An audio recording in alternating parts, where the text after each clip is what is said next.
Illustration number 2, page number 6.4. Show the accounting equation on the basis of following transaction and prepare a balance sheet on the basis of last new equation. अपन को क्या करना है, ये जो information दे रखी है, transaction दे रखी है, इससे अपन को अकाउंटिंग इक्वेशन बनानी है और जो लास्ट ट्रांजैक्शन बचेगी उससे अपन को क्या प्रिपेयर करनी है, बैलेंस शीट. तो सबसे पहले फॉर्मेट बनाते हैं.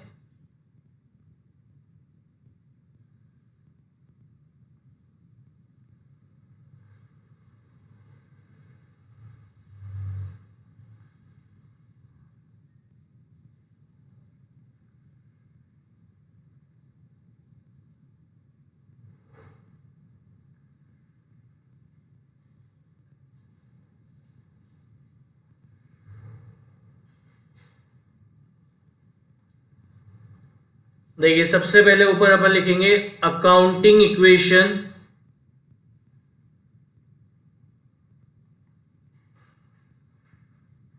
Accounting equation. देन उसके बाद यहां पे लिखेंगे अपन serial number, transaction,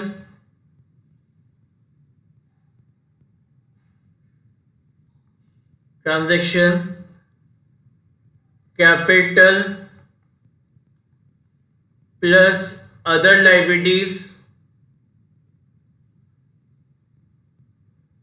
capital plus other liabilities is equal to assets,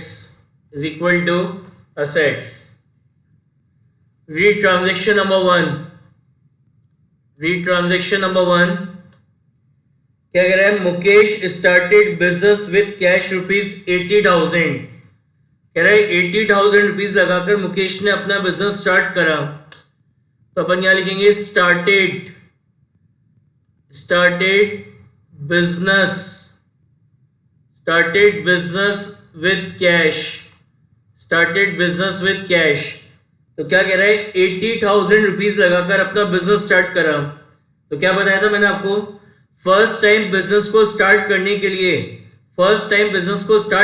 लिए हम उसमें टोटल जो भी अमाउंट हम उसमें इन्वेस्ट करते हैं, that invested amount is called capital.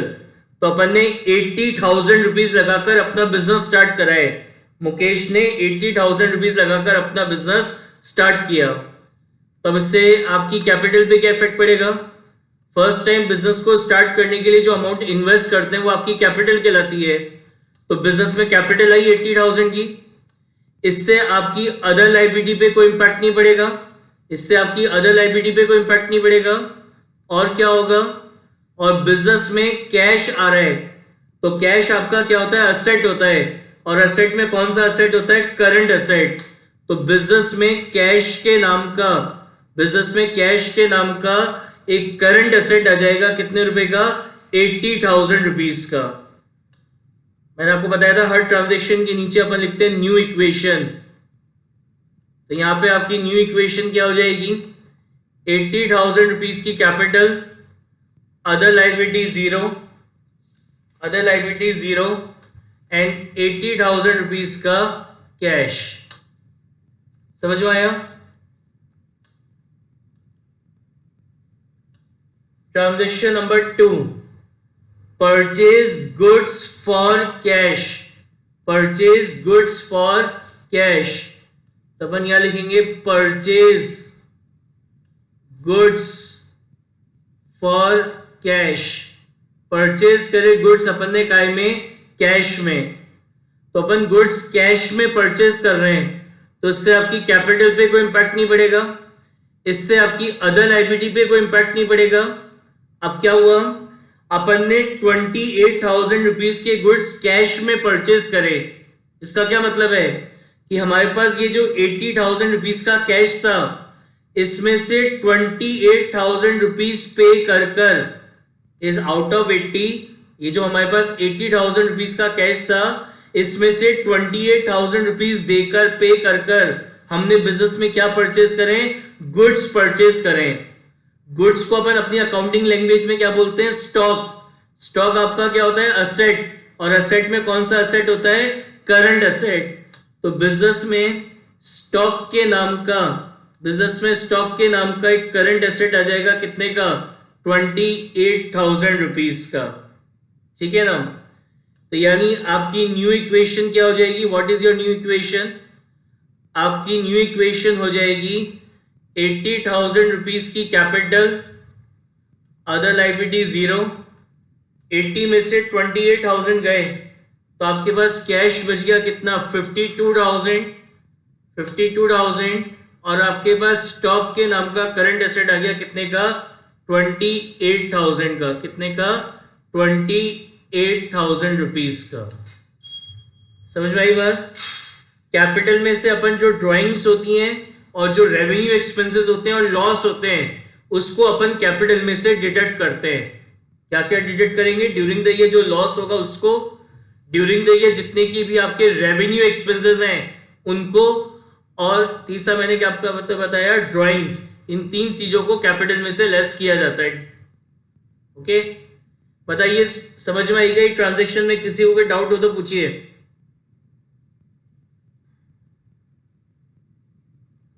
Sir किसी में भी अगर फॉर कैश लिखा हुआ तो कैश में से डिडक्ट करेंगे उसको।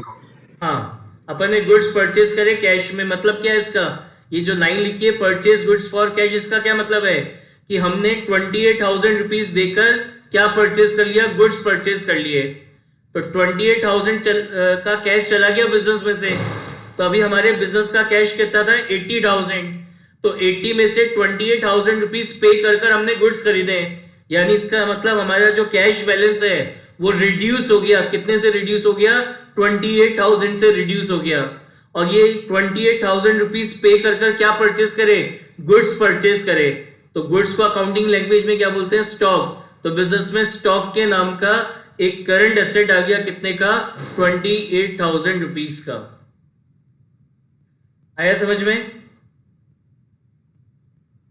Yes sir. और बताइए किसी को कोई डाउट हो इसमें तो बोलिए।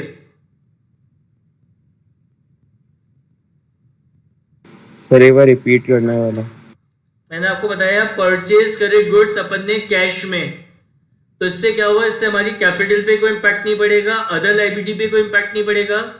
और क्या हुआ, अपन ने 28,000 रुपीज पे कर गुड्स खरीदे, तो इससे मेरा जो कैश बैलेंस है वो 28,000 से रिड्यूस हो जाएगा। और बिजनेस में क्या आ रहे हैं, गुड्स आ रहे हैं। गुड्स को अपन अकाउंटिंग लैंग्वेज में बोलते हैं स्टॉक। तो बिजनेस में स्टॉक के नाम का करंट एसेट आ जाएगा कितने का, 28,000 रुपीज का। अब आगे समझ में। Yes sir. थर्ड ट्रांजैक्शन देखिए, परचेज गुड्स ऑन क्रेडिट। तो अपन यहां लिखेंगे परचेज गुड्स ऑन क्रेडिट।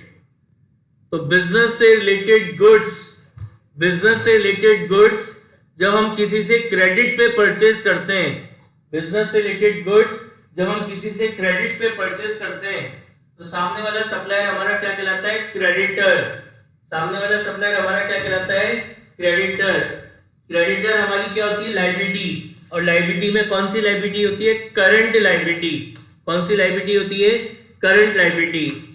तो अपन ने 20,000 के गुड्स क्रेडिट में परचेज करे, तो इससे हमारी कैपिटल पे कोई इंपैक्ट नहीं पड़ेगा।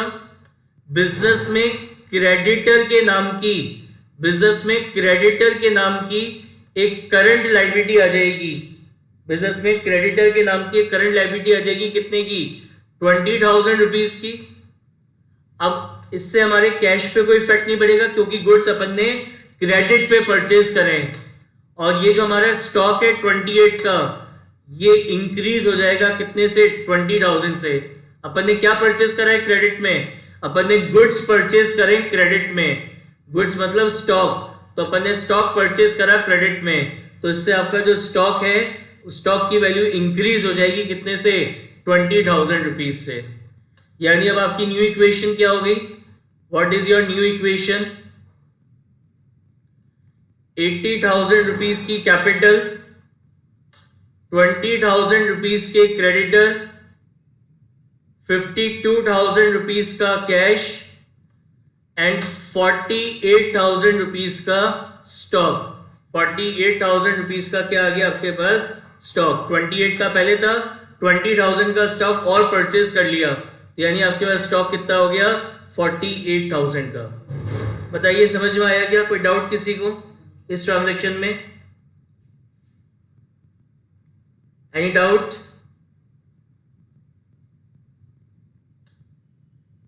चलिए फिर नेक्स्ट देखते हैं, फोर्थ क्या कह रहे हैं। फोर्थ ट्रांजैक्शन में परचेज फर्नीचर फॉर कैश, तो यहां लिखेंगे परचेज फर्नीचर फॉर कैश। अपन ने क्या परचेज करा है? फर्नीचर परचेज करा कैश में, कितने का? 6,000 रुपीज का। अपन ने 6,000 रुपीज का फर्नीचर परचेज करा है काय में? कैश में। तो इससे हमारी कैपिटल पे कोई इंपैक्ट नहीं पड़ेगा, इससे हमारे क्रेडिटर्स पे कोई इंपैक्ट नहीं पड़ेगा।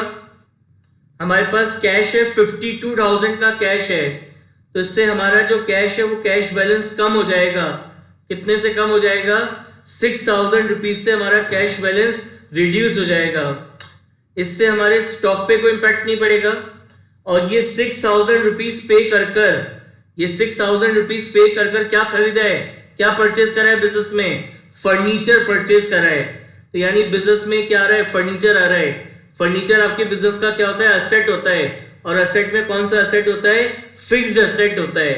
तो बिजनेस में फर्नीचर के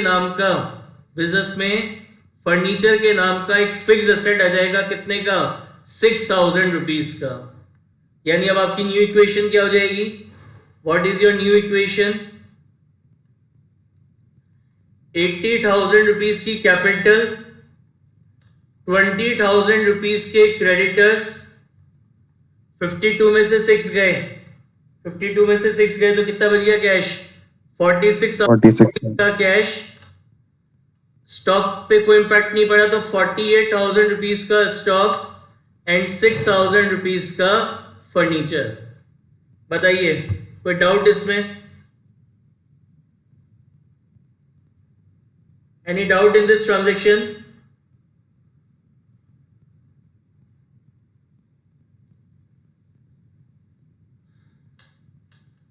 कोई भी डाउट हो आप पूछ सकते हैं। फिफ्थ कह रहा है पेड रेंट। हमने रेंट पे करा, हमने कितने का? 2,000 रुपीज का रेंट पे करा। तो रेंट तो आपको हर महीने पे करना है। तो मैंने आपको बताया था any expense which is recurring in nature. Recurring मतलब जो खर्चा बिजनेस में बार बार होगा वो रिकरिंग कहलाता है। तो any expense which are recurring in nature, ऐसे खर्चे जो बिजनेस में बार बार होते हैं, वो हमारे कौन से एक्सपेंस कहलाते हैं? वो हमारे बिजनेस के कहलाते हैं रेवेन्यू एक्सपेंसेस। कौन से एक्सपेंस कहलाएंगे? रेवेन्यू एक्सपेंसेस कहलाते हैं। ऐसे खर्चे जो बिजनेस में बार बार होते हैं, ऐसे खर्चे जो रिकरिंग इन नेचर होते हैं, वो हमारे बिजनेस के कौन से एक्सपेंस कहलाते हैं? रेवेन्यू एक्सपेंसेस कहलाते हैं। तो आपको अपना जो रेंट है वो तो हर महीने पे करना पड़ेगा। और जितने भी रेवेन्यू एक्सपेंसेस हैं, all revenue expenses are deducted from the capital. जितने भी रेवेन्यू एक्सपेंस होते हैं उनको अपन कैपिटल में से क्या करते हैं? माइनस कर देते हैं। तो हमने 2,000 का रेंट पे करा, एक तो ये कैपिटल से माइनस होगा, इससे हमारे क्रेडिटर्स पे कोई इंपैक्ट नहीं पड़ेगा। और रेंट आपने काय में पे करा होगा? कैश में। रेंट आपने काय में पे करा? कैश में। तो आपका ये जो कैश के नाम का करंट एसेट है ये रिड्यूस हो जाएगा, कितने से? 2,000 से। ये जो कैश के नाम का करंट एसेट है ये रिड्यूस हो जाएगा, कितने से? 2,000 रुपीज से। इससे आपके स्टॉक पे कोई इंपैक्ट नहीं पड़ेगा और इससे आपके फर्नीचर पे भी कोई इंपैक्ट नहीं पड़ेगा। तो यानी अब आपकी न्यू इक्वेशन क्या हो जाएगी? What is your new equation? New equation हो जाएगी आपकी 78,000 रुपीज की कैपिटल, 20,000 रुपीज के क्रेडिटर्स, 44,000 रुपीज का कैश, 48,000 रुपीज का स्टॉक एंड 6,000 रुपीज का फर्नीचर। बताइए any doubt in transaction number 5? Sir yes sir इसमें सर जो अपन ने 80,000 में से सर -2,000 क्यों किया? मैंने आपको बताया कि अपन ने क्या किया है, ट्रांजैक्शन किया है पेड रेंट। तो अपन ये जो रेंट पे कर रहे हैं ये हमारा एक्सपेंस है। रेंट आप पे कर रहे हो तो इट इज योर एक्सपेंस। तो एक्सपेंस में कौन सा एक्सपेंस है याद करिए, मैंने आपको बताया था there are two types of expense, one is capital expense and second is revenue expense. तो ऐसे खर्चे जो बिजनेस में बार बार होते हैं, those expenses which are recurring in nature, recurring मतलब बार बार होना, तो ऐसे खर्चे which are recurring in nature वो हमारे रेवेन्यू एक्सपेंसेस कहलाते हैं। तो हम अपनी कैपिटल में से क्या करते हैं, तो ड्राइंग्स को माइनस करते हैं, एक हम अपने लॉसेस को माइनस करते हैं, और एक हमारी रेवेन्यू एक्सपेंसेस को हम अपनी कैपिटल में से माइनस करते हैं। तो बिजनेस में जितने भी रेवेन्यू एक्सपेंस होंगे, all revenue expenses are deducted from the capital, that's why इसको मैंने कैपिटल में से माइनस किया है। Is it clear Varun? Yes. Transaction number 6, received commission. हमने कमीशन रिसीव करा, रिसीव कमीशन। तो कमीशन आप रिसीव कर रहे हैं, it means it is your income. आप कमीशन रिसीव कर रहे हैं, it means it is your income. और बिजनेस में ड्यूरिंग द ईयर कोई किसी तरह का कोई भी अगर प्रॉफिट हो रहा है या किसी तरह की कोई भी इनकम आपको रिसीव हो रही है, that income and profit is added in the capital. किसी तरह का कोई भी अगर प्रॉफिट होगा, किसी तरह की कोई भी अगर इनकम होगी, तो हम उसको क्या करेंगे, कैपिटल में ऐड कर देंगे। इससे हमारे क्रेडिटर्स पे कोई इफेक्ट नहीं पड़ेगा। अब हमको कमीशन रिसीव हुआ 500 रुपीज का, तो ये कमीशन नेचुरल बात है कैश में रिसीव हुआ होगा, तो इससे हमारा जो कैश बैलेंस है, हमारा कैश बैलेंस इंक्रीज हो जाएगा। कितने से इंक्रीज हो जाएगा? 500 रुपीज से। इससे हमारे स्टॉक पे कोई इंपैक्ट नहीं पड़ेगा, और इससे हमारे फर्नीचर पे भी कोई इंपैक्ट नहीं पड़ेगा। यानी हमारी न्यू इक्वेशन क्या हो जाएगी? our new equation is 78,500 rupees की कैपिटल, 20,000 रुपीज के क्रेडिटर्स, 44,500 रुपीज का कैश, 48,000 रुपीज का स्टॉक एंड 6,000 रुपीज का furniture. Yes, any doubt in transaction number 6? Any doubt in transaction number 6? कहीं पे भी कुछ भी डाउट आ रहा हो कि क्यों, क्या हो रहा है, कैसे हो रहा है, तो आप तुरंत पूछिए। अभी अपन बेसिक्स कर रहे हैं, ये अगर बेसिक्स क्लियर नहीं हुए अकाउंट्स के तो आगे बहुत दिक्कत आएगी। तो कोई भी प्रॉब्लम हो आप तुरंत अनम्यूट करके पूछिए, कोई भी डाउट आ रहा हो कि क्यों हुआ, कैसे हुआ, पूछिए अनम्यूट करके। सर यस सर, ये कैपिटल में सर 500 रुपीज कैसे ऐड हुए? मैंने अभी आपको क्या बताया कि बिजनेस में ड्यूरिंग द ईयर अगर किसी तरह की कोई भी अगर आपको इनकम होगी, और ड्यूरिंग द ईयर किसी तरह का कोई भी अगर प्रॉफिट होता है, तो जो भी प्रॉफिट और इनकम्स होती है उनको हम कैपिटल में ऐड करते हैं। ओके, ड्यूरिंग द ईयर अब तो आपको ये कमीशन रिसीव्ड हो रहा है, ये आपकी क्या है? इनकम है। ये जो कमीशन आप रिसीव कर रहे हैं, इट इज योर इनकम। तो ड्यूरिंग द ईयर कोई भी अगर इनकम या प्रॉफिट होगा, that income and profit is added in the capital, तो उसको अपन कैपिटल में ऐड करेंगे। Is it clear? Yes sir. Next देखिए, withdrew cash for private use. Cash withdrew, cash withdrew for person, private मतलब personal use, for personal use. क्या बताया था मैंने आपको कि आपके बिजनेस का ओनर, जो भी आपके बिजनेस का ओनर है, बिजनेस की कोई भी चीज, चाहे वो गुड्स हो चाहे कैश हो, वो अगर अपने पर्सनल यूज में लेता है तो उसको अपन अकाउंटिंग लैंग्वेज में क्या बोलते हैं? ड्राइंग्स। तो ड्राइंग्स क्या होती है कि बिजनेस का जो ओनर है, जो भी आपके बिजनेस का ओनर है, वो बिजनेस की कोई भी चीज, चाहे वो कैश हो चाहे वो बिजनेस के गुड्स हो, अगर उसको वो अपने पर्सनल यूज में ले रहा है, उसको अगर अपने पर्सनल या प्राइवेट यूज में ले रहा है, तो अकाउंटिंग टर्म में इसको क्या बोलते हैं? ड्राइंग्स। अकाउंटिंग टर्म में इसको क्या बोला जाता है? ड्राइंग। अकाउंटिंग टर्म में इसको बोला जाता है ड्राइंग्स। तो एक ओनर ड्यूरिंग द ईयर जितनी भी ड्राइंग्स करेगा, that drawing is deducted from the capital. उस ड्राइंग को अपन कैपिटल में से क्या करेंगे? माइनस कर देंगे। तो ये ड्राइंग से इसको कैपिटल में से माइनस कर देंगे, कितना है 3000। इससे हमारे क्रेडिटर्स पे कोई फर्क नहीं पड़ेगा। इससे क्या होगा, ये जो मेरा बिजनेस का कैश है, अभी मेरा बिजनेस का कैश कितना है 44,500, तो मेरे बिजनेस का कैश रिड्यूस हो जाएगा। कितने से रिड्यूस हो जाएगा, 3000 रुपीज से बिजनेस का कैश रिड्यूस हो जाएगा।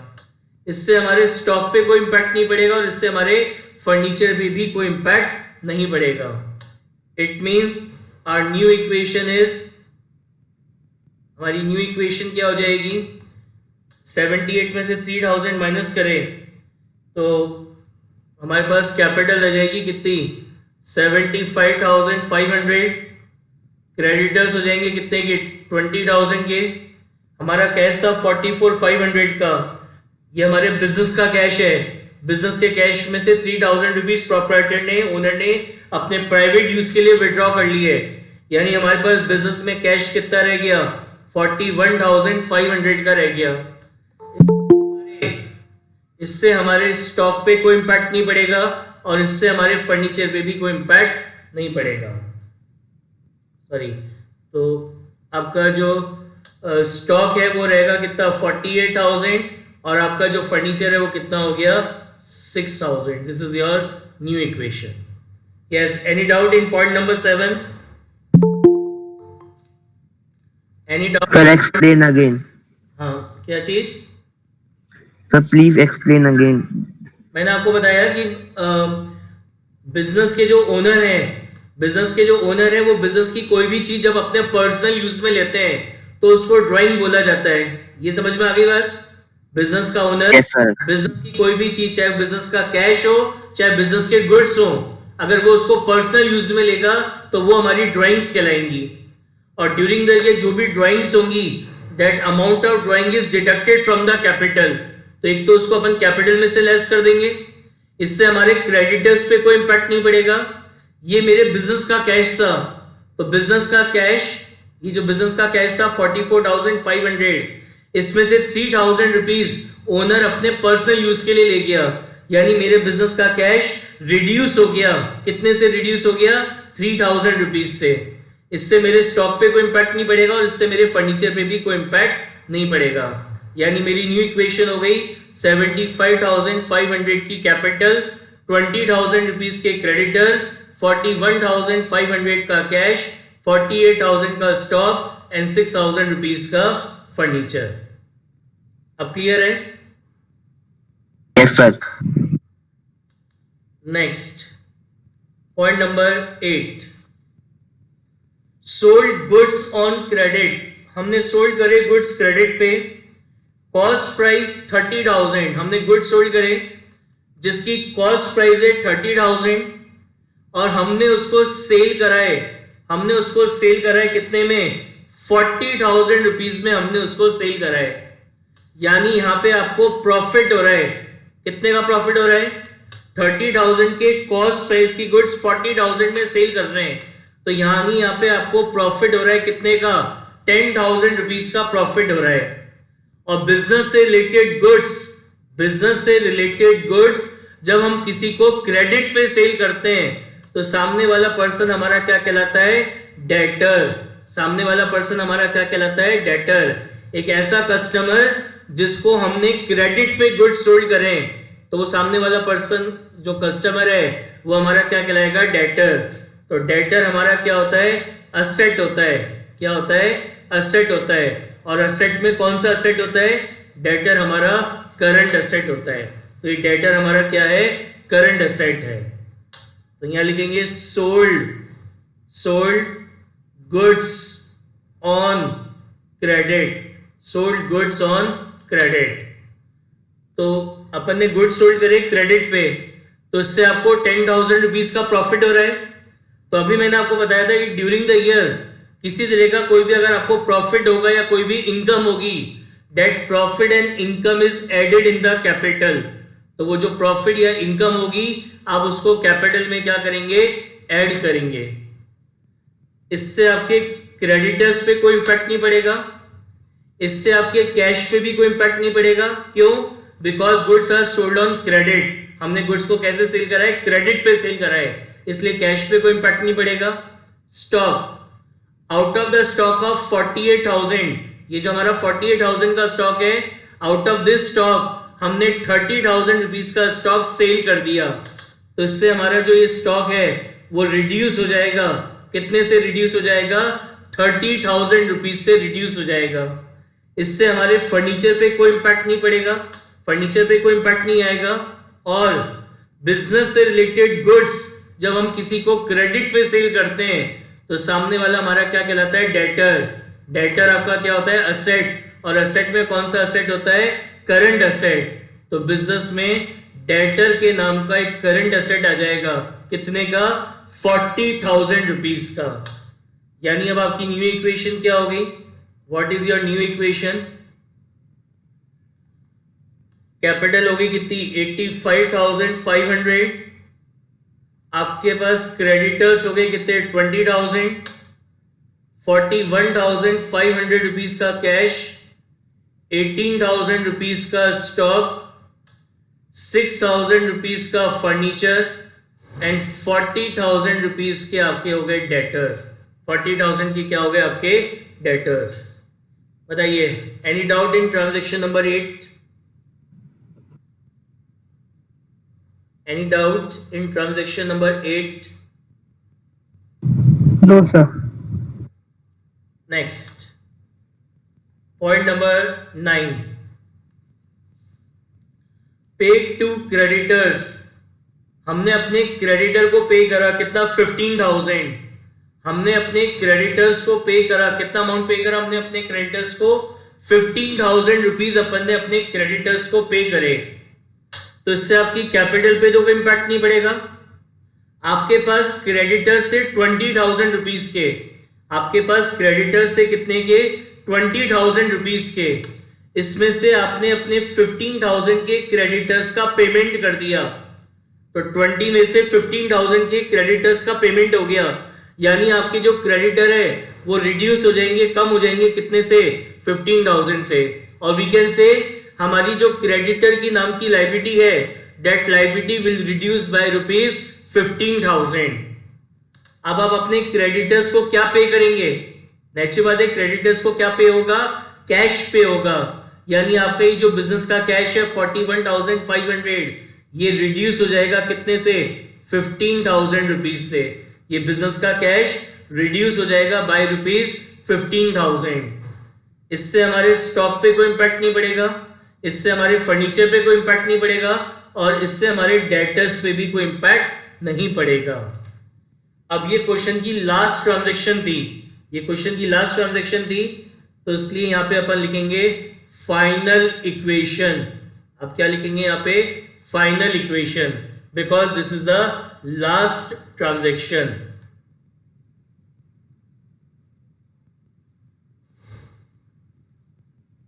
क्या होगी फाइनल इक्वेशन आपकी? 85,500 रुपीज की कैपिटल, 5,000 रुपीज के आपके क्या हो गए? क्रेडिटर्स। 41,500 में से 15,000 गए, तो आपके पास कैश रह गया रिमेनिंग कितना? 26,500। फिर 18,000 रुपीज का आपके पास हो गया स्टॉक, 6,000 रुपीज का फर्नीचर एंड 40,000 रुपीज के हो गए आपके पास डेटर्स। तो डेटर्स कितने के हो गए आपके पास? 40,000 रुपीज के। अब क्वेश्चन में, अच्छा, any doubt in transaction number 9? Any doubt in transaction number 9? No sir. Sir 9 जो अपन ट्रांजैक्शन है सर, जो हमने जिस पे क्रेडिट लिया था वो है ना? हाँ, ओके सर, बस। नाउ क्वेश्चन में अब आपसे एक और चीज कह रहा है। क्वेश्चन की फर्स्ट लाइन दोबारा रीड करिए, read first line of question again. कह रहा था ये जो last new prepare a balance sheet on the basis of last new equation, यानी जो फाइनल इक्वेशन बनी है, इस फाइनल इक्वेशन को यूज करके आपको क्या बनानी है? अपनी बैलेंस शीट भी बनानी है। You have to prepare your balance sheet by using your last final equation. देखिए कैसे बनती है बैलेंस शीट।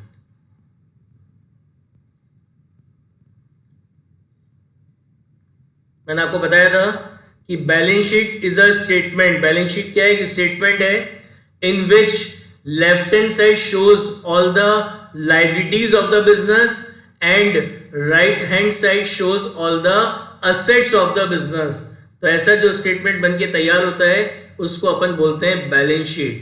तो ये आपकी बैलेंस शीट है, इसकी लेफ्ट हैंड साइड में अपन बिजनेस की सारी लायबिलिटीज को लिखते हैं, जो भी बिजनेस की लायबिलिटीज होती हैं, और liabilities are written in the left hand side, और जितने भी आपके पास असेट्स हैं all assets are recorded in the asset side of the balance sheet. जैसे सबसे पहले ये 85,500, तो ये 85,500 की आपकी क्या है, कैपिटल, और कैपिटल आपकी क्या होती है, लायबिलिटी होती है। तो बैलेंस शीट की लायबिलिटी साइड में लिखेंगे कैपिटल, कितनी है कैपिटल हमारे पास 85,500। उसके बाद आपके पास 5,000 रुपीज के क्या है, क्रेडिटर। तो क्रेडिटर भी आपकी लायबिलिटी होती है, creditor is a current liability. तो अपन यहां लिखेंगे क्रेडिटर, कितने के क्रेडिटर है आपके पास, 5,000 रुपीज के क्रेडिटर है आपके पास। उसके बाद फिर आपके पास कैश है, कितने का कैश है, 26,500 रुपीज का कैश है। तो cash is a current asset, cash आपका क्या होता है, करंट एसेट होता है। तो बैलेंस शीट के एसेट साइड में लिखेंगे कैश, कितना है 26,500। उसके बाद ये 18,000, ये जो 18,000 है, ये 18,000 का क्या है, स्टॉक। तो स्टॉक भी आपका एसेट होता है, कौन सा एसेट होता है, करंट एसेट। तो आपके पास स्टॉक है कितने का, 18,000 रुपीज का, आपके पास स्टॉक है कितना, 18,000 रुपीज का। उसके बाद फर्नीचर, तो आपके पास फर्नीचर के नाम का एसेट आ गया कितना, 6,000 रुपीज का। तो furniture is your fix asset, furniture आपका फिक्स एसेट होता है। तो बैलेंस शीट में लिखेंगे फर्नीचर, कितना है फर्नीचर, 6,000 रुपीज का फर्नीचर है आपके पास। उसके बाद फिर ये 40,000, तो ये 40,000 रुपीज के क्या है, डेटर्स, 40,000 के क्या है, डेटर। तो डेटर भी आपका एसेट होता है, कौन सा एसेट होता है, करंट एसेट। तो यहाँ पे आ जाएंगे आपके डेटर्स, कितने 40,000 के, बस यही दे रखा है। अब इसका टोटल करेंगे, टोटल एसेट और टोटल लायबिलिटी। तो ये जो लायबिलिटी साइड का टोटल कर रहे हैं, ये टोटल आ रहा है 90,500, और ये एसेट का टोटल कर रहे हैं तो ये भी क्या आ रहा है 90,500। बताइए समझ में आई क्या बात।